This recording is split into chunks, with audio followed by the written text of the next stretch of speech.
Hello everyone, आप सबका बहुत बहुत स्वागत है कॉमर्स अचीवर प्लेटफॉर्म पे। आज के सेशन से हम एक और क्वेश्चन सॉल्व करेंगे। यूपीएससी सिविल सर्विसेज प्रीलिम्स 2021 का क्वेश्चन नंबर 7। अगर आप नोटिस करें तो 1 to 6 क्वेश्चन भी आपके इकोनॉमिक्स से थे और ये 7th क्वेश्चन भी है। इकोनॉमिक काफ़ी ज़्यादा रिलेवेंट है, तो हमारी सेशंस के थ्रू ये कोशिश रहेगी कि क्वेश्चन को सॉल्व करने के साथ साथ आप टिप्स और ट्रिक्स को सीखें, इंपॉर्टेंट टॉपिक्स को कवर अप करें, उनका मल्टीपल रिवीजन हो जाए और उन्हें इम्पॉर्टेंट फैक्ट्स को याद कर लें। हम अपने सेशन को हिंदी इंग्लिश दोनों ही मीडियम में डिस्कस करेंगे। अगर आप इंग्लिश लिसनर हैं तो आप हमारे साथ प्लीज़ जुड़े रहें। हम हिंदी के डिस्कशन के बाद इंग्लिश में डिस्कशन कंटिन्यू करेंगे। So if you are a learner who understand the English language, so we will cover each and every session in both the languages, but first we will do in Hindi and then we will discuss the complete session in English. So it's a request to be stay connected with us and take the maximum benefit by participating in each and every session. सो आपको जो आज का ये question है हमारा, ये question हमारा question number 7 2021 का है। लेकिन इस क्वेश्चन को सॉल्व करने से पहले आपको इस सेशन से बेनिफिट क्या होगा, क्यों आपको जुड़ना चाहिए और क्यों अपना कीमती समय इस सेशन को देना चाहिए। पहला तो आपके पास्ट ईयर के जो टॉपिक्स हैं वो कवर अप होंगे इन सेशंस के थ्रू। पास्ट ईयर के क्वेश्चंस और सॉल्यूशन के साथ कवर अप होंगे। अब क्या एक ही बार क्वेश्चन आता है किसी पर्टिकुलर टॉपिक पे? नहीं, मल्टीपल टाइम क्वेश्चंस आएंगे, तो आपका मल्टीपल टाइम आपका कॉन्सेप्ट भी कवर अप होगा और आपका माइंडसेट इम्प्रूव होगा, आप क्वेश्चन कैसे सॉल्व करेंगे। ठीक है, तो पास्ट ईयर के टॉपिक भी आपके कवर अप होते चले जाएंगे। क्वेश्चन को सॉल्व करने के लिए डिफरेंट ट्रिक्स एंड स्ट्रैटेजीज और एलिमिनेशन मेथड और ऐसे कई टेक्निक हम अप्लाई करेंगे, तो वो भी आपको यहाँ पे इंसाइट मिलेगा। उसके बाद मल्टीपल रिवीजन होगा और जो भी इम्पॉर्टेंट फैक्ट्स हैं हमारी कोशिश रहेगी कि हर एक सेशन के थ्रू वो आपको याद हो जाए। कल पे मत छोड़िएगा, इकोनॉमिक्स के कोई लिमिट नहीं है, बहुत ही वाइड कोर्स है। इसका पीडीएफ आपको शेयर कर दिया जाएगा।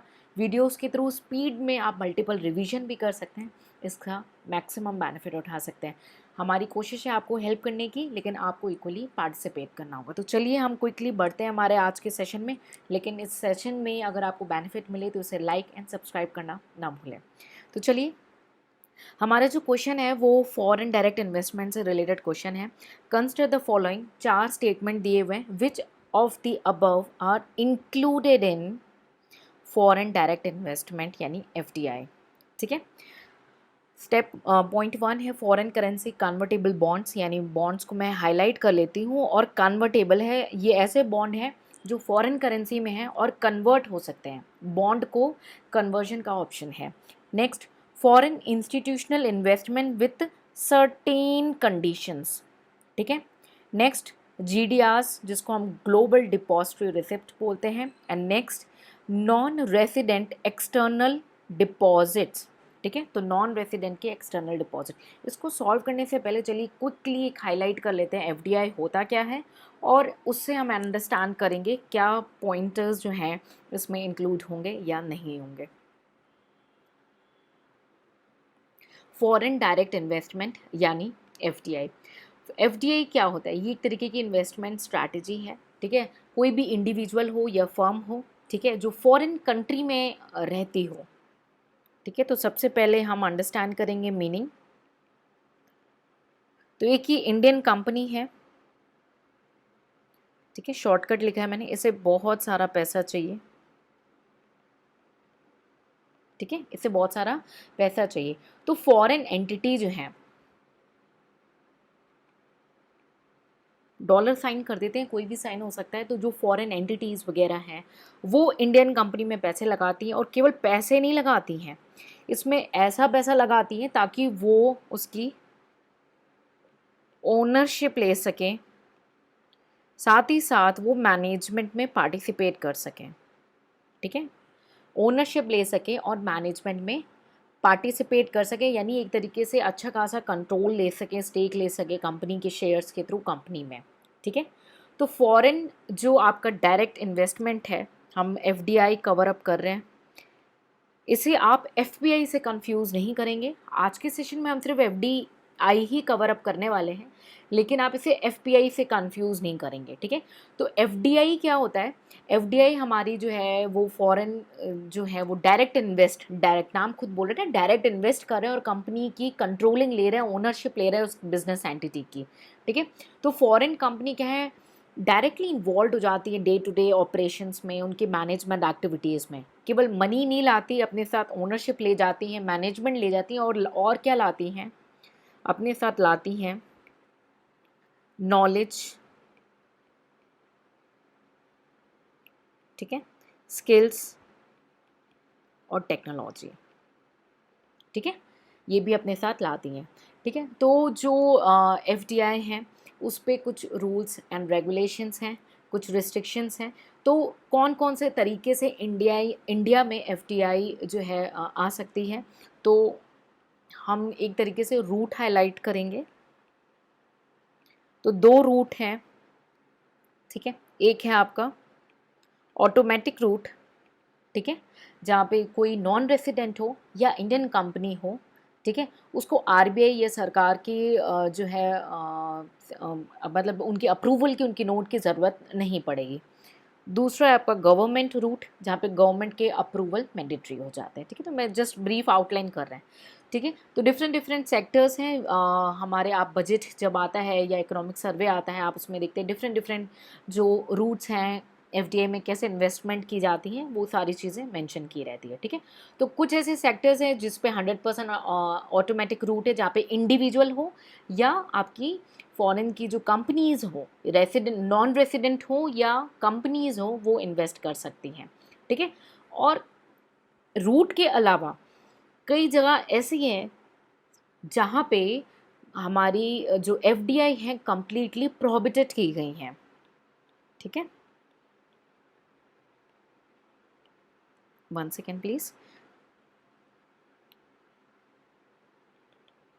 एफडीआई प्रोहिबिशन, बिकॉज आपके एग्जाम में एक क्वेश्चन आ चुका है, उसको हम समय आने पे कवर अप करेंगे कि FDI route is open in all the industries in all the sectors. नहीं, क्योंकि एक छोटा सा पॉइंट है कि भाई एफडीआई कुछ प्रोहिबिशंस हैं, तो इसका मतलब कुछ आज ऐसे सेक्टर्स हैं जो अभी ओपन नहीं हुए हैं एफडीआई में, लाइक लॉटरीज हो गई, गैम्बलिंग हो गई, एटॉमिक एनर्जी जनरेशन हो गया, ठीक है, सिगार्स वगैरह या टबैको रिलेटेड हो गया, चिट फंड्स हो गया, निधि कंपनी हो गया, एग्रीकल्चर रिलेटेड एक्टिविटीज़ हो गई, रियल स्टेट हो गया ना। कुछ हद एक्सेप्शंस के साथ कुछ हद सेक्टर्स में रिस्ट्रिक्शंस लगाई गई हैं, यानी ये सबके लिए ओपन नहीं है।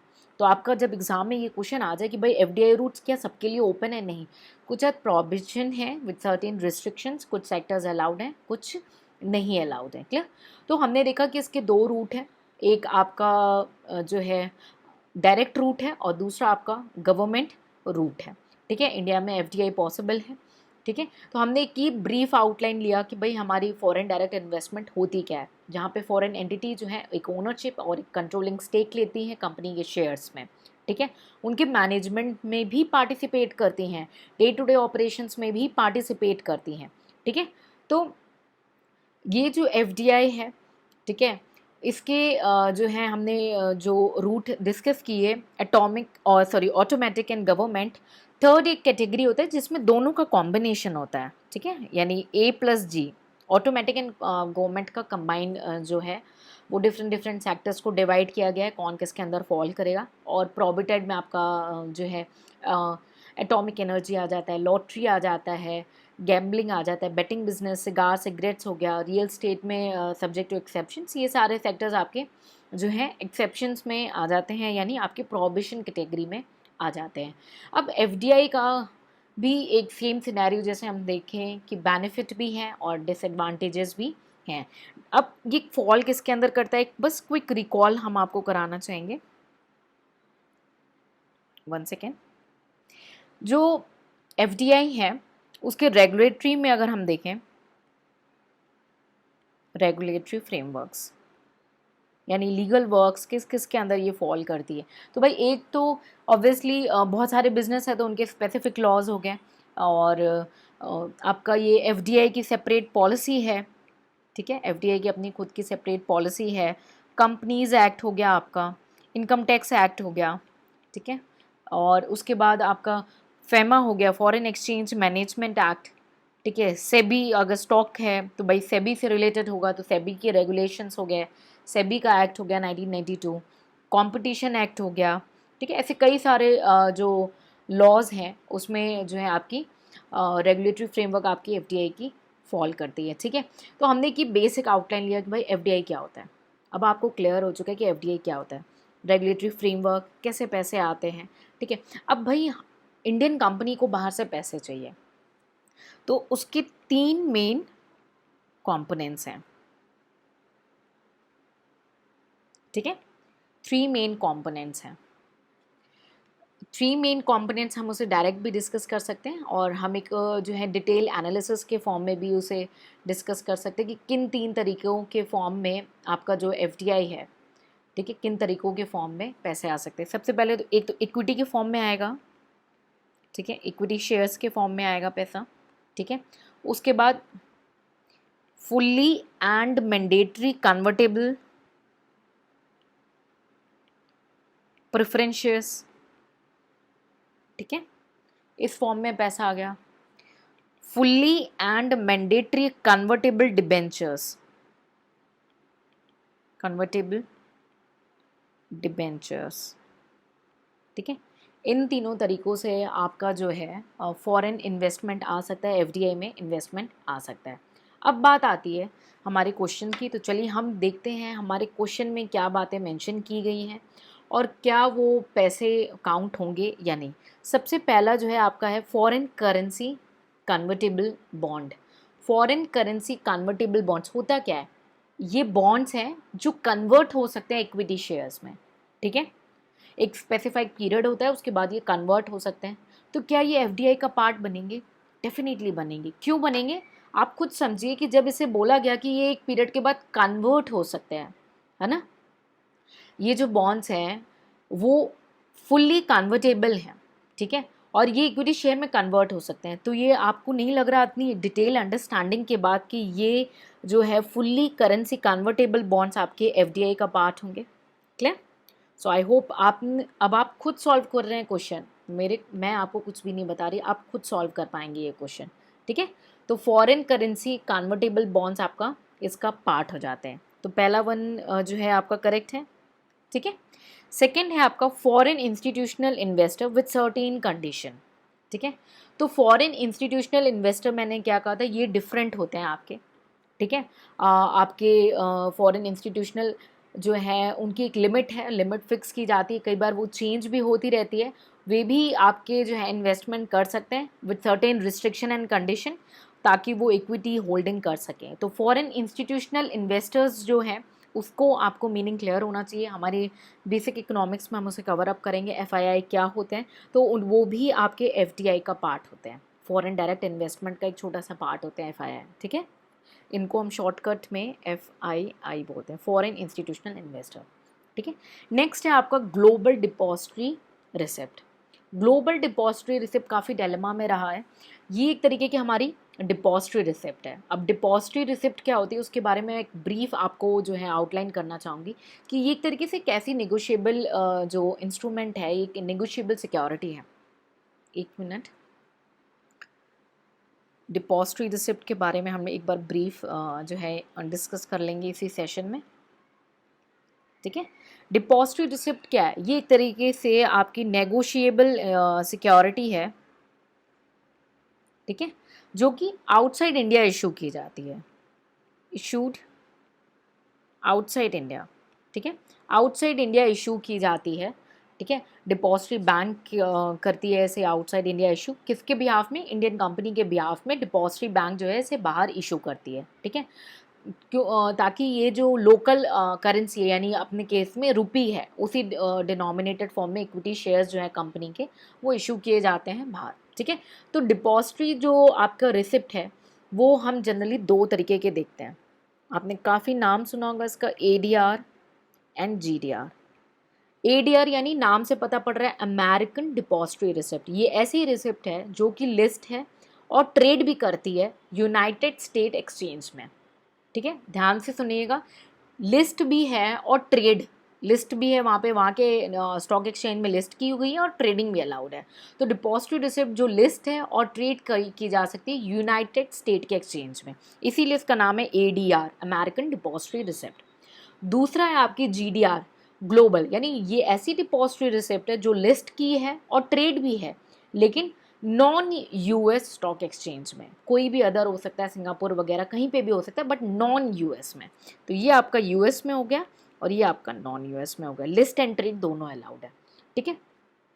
तो आपकी जो ये डिपॉजिटरी रिसिप्ट है, ठीक है, ये आपकी क्या मैंने आपको बेसिक मीनिंग बताया कि डिपॉजिटरी रिसिप्ट जो है आपकी कंपनी के बिहाफ में डिपॉजिटरी बैंक जो है इसे आउटसाइड इंडिया जो है इंडियन करेंसी में इशू करती है, ताकि इक्विटी शेयर्स, ठीक है, जो डिनोमिनेटर है कंपनी के इक्विटी शेयर को ये रिप्रेजेंट कर सकती है, जो कि कस्टोडियन बैंक अपने इसको होल्ड की रहती है, ठीक है। तो दो तरीके की हैं, GDR है और ADR है, ठीक है। तो अब हमारा क्वेश्चन है कि क्या ये डिपॉजिटरी रिसिप्ट FDI का पार्ट बनेंगी, ठीक है। तो डिपॉजिटरी रिसिप्ट क्या है, ये एक तरीके से फॉरेन इन्वेस्टमेंट हुआ ना इक्विटी शेयर्स के फॉर्म में, क्योंकि ये आउटसाइड इंडिया इशू हुआ डिपॉजिटरी बैंक के द्वारा, लेकिन किसके बिहाफ में हुआ, इंडियन कंपनी के बिहाफ में ही हुआ।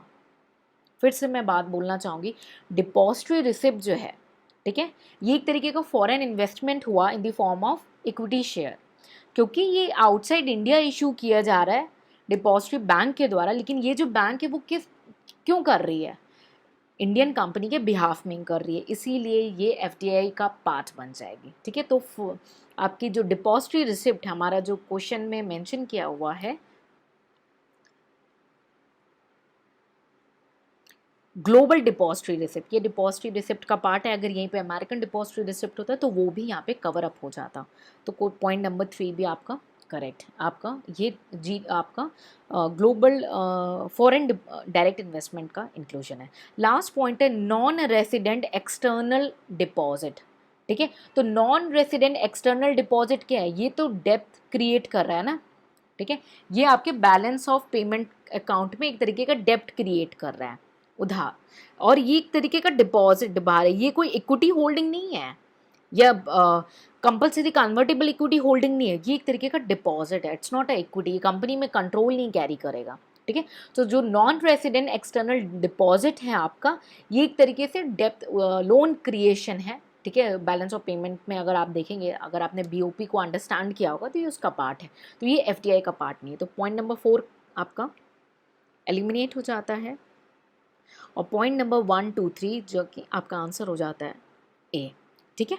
अगर आपको क्वेश्चन में आपको ये कॉन्फिडेंस है कि क्वेश्चन पॉइंट नंबर 1 एंड 2 दोनों है, तो आप वैसे ही एलिमिनेट कर लोगे, क्लियर। तो हर एक पॉइंट को अंडरस्टैंड होना ज़रूरी है, अगर नहीं भी है तो 80% आपका कॉन्फिडेंस होना चाहिए, ठीक है, ताकि आप आराम से एलिमिनेशन मेथड के थ्रू भी अपने क्वेश्चन को सॉल्व कर सकें। तो आई होप आज के सेशन में मैंने आपको FDI एंड डिपॉजिटरी रिसिप्ट का ब्रीफ ओवरव्यू दिया है। हम और रिवीजन करेंगे और अच्छे से कवरेज करेंगे, बट उसके लिए आपको रहना होगा हमारे साथ। तो अब हम अपनी डिस्कशन को कंटिन्यू करेंगे इंग्लिश में, ताकि हमारे जो इंग्लिश लिसनर हैं उसे हम सपोर्ट कर सकें। सो we have a question number 7 which is related to your FDI yani foreign direct investment, but we are covering a major brief topic which is important for you to know about the foreign currency convertible bond. Okay, you should know foreign institutional investors or investment. You should know depository receipt which includes GDR and ADR. Okay, and you should know foreign direct investment. These important area you should know in this session. Okay, so I'll before going to head with the solution, I'd like to know you that what is foreign direct investment. You should know the basic about what is foreign direct investment. It is any kind of investment which is made by either an individual or a firm which is in a foreign country, but they are doing investment in our case like in India into other country. So it is called a foreign direct investment. It is when the foreign entity or individual acquire any kind of ownership and control, or we can say ownership, control or management stake or stake in the shares of a company in one country. ठीक है, और we can say it sometime kind of establishment of any business there. So foreign direct investment is different from FPI, that is a foreign portfolio investment. Do not confuse, because FPI were only the foreign entity, they merely buy the equity shares, they do not interest into the management or day-to-day operations. Okay, but in FDI, the foreign entity as taking part into the day-to-day operations of the company, they are taking part into the management of the company, and they bring not only the money but also the technology, knowledge, skill, okay, or know-how, patent, expertise, everything. Okay, so the FDI like take part into the development, we can say, overall. Okay, so there are two routes through which an FDI can bring the foreign routes through which FDI flows into an India. The first is automatic route, which is in which the 100% FDI is permitted through automatic route. The other category is government approval route, in which the foreign entity should compulsorily take the approval from the government. But in case of automatic, the foreign entity does not require any approval from the government or the RPI. Okay, and there is a combination of these two, so we can say it is a three route. Okay, three route. So one is automatic, two is government, and third is the combination of both. There are certain prohibition. Not every sector or industry is allowed to be a part of FDI investment.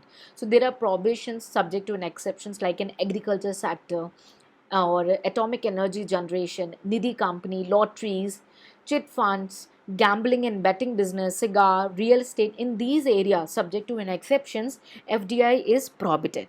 Okay, so there was a question in the past that FDI route is open for all the sectors and all the industries. So if you know that there are certain prohibition, you can easily eliminate that point. No, it's not allowed in all the sector or industry, it's with some certain prohibition. Okay, so I hope you understand this area. So there are some regulatory framework in which through which an FDI work. So we can call it as an FDI own policy, the SEBI rules and a SEBI Act, Companies Act, FEMA, your Indian Contract Act, your Competition Act, Income Tax Act. Like these, there are n number of regulatory framework through which in India there are several laws regulating the FDI flows. Okay. So how the money flows in means we learned that FDI company receiving the money from outside world and they bring up to the country and they are taking part into the equity. So how they can control the management? So they can control when they have a good hold in equity shares. Okay, and there is a fully your convertible amount, means that is need to be fully and mandatory convertible preference share. It is mandatory and fully, not a partial one. Fully and mandatory convertible debentures, that means they should be convertible not today by but for tomorrow. That only these are the roadmap or road to invest to be made in India as an FDI. Okay, so now the question is, in our topic which is in our question, we have to check whether these items are the part of FDI. That means either they are fully convertible into preference shares, debentures or equity shares they are actually, or they are outside the world. But before going ahead, I'll draw your attention about the depository receipt, because we have a point number 3 about the GDRs or the depository receipt. So before going ahead about learning about GDR, what is depository receipt? It is a negotiable security which is issued outside India by a depository bank on behalf of Indian company. That means Indian company reach to the depository bank, and these depository bank issue negotiable security in the name of depository receipt, which are represented in the rupee. Say in case of India, they are represented into rupee denominated equity shares of the company. These are equity shares actually, but a rupee denominated equity shares of the company, which is held by the custodian bank in India. Yeah. So we have a two form of depository receipt. One is the ADR and other is GDR. Name itself speak louder. ADR is an American depository receipt which is listed and traded. Okay, listed and traded both. Okay, in American or a US exchange. And GDR, which is a global depository receipt which is listed and traded on stock exchange but on non-US market. It may be Singapore or any. Okay, so it's a non-US market. Hope you satisfied with the basic meaning of depository receipt, ADR and GDR. Okay, now jump to the question and let's solve together. That which of the above can be included in a FDI? Now I hope you can able to solve which above are included in FDI. First, foreign currency convertible bond. So it's a convertible bond. So these can be converted into an equity share. So these could be part of your FDI.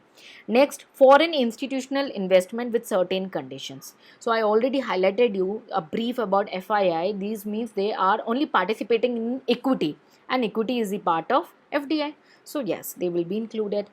Third is GDR. So GDR is a part of depository receipt. So even if there is a ADR, that will also inclusive, and GDR is also inclusive. The last is non-resident external deposit. Deposits are the form of loans. These are deposits. They are not any management controlling or equity participant. So fourth will be eliminated. So we have option 1, 2, 3. So answer is A. Suppose you don't know anything about point number 4, or you don't know about any point number 3, but you know point number 1 and 2 easily, you know that. Okay, so if you find that you can easily eliminate and solve your question, this is what the benefit of solving the question with us, so that you can broaden your view, and with one single session you learn a lot of topics here. So to take maximum benefit, it's a request to take participate in each and every session. You never know which session give you a value added point, which is your ranking point for your examination. So stay connected with us, keep learning and keep working hard. Till then, take care. Bye bye and Jai Hind.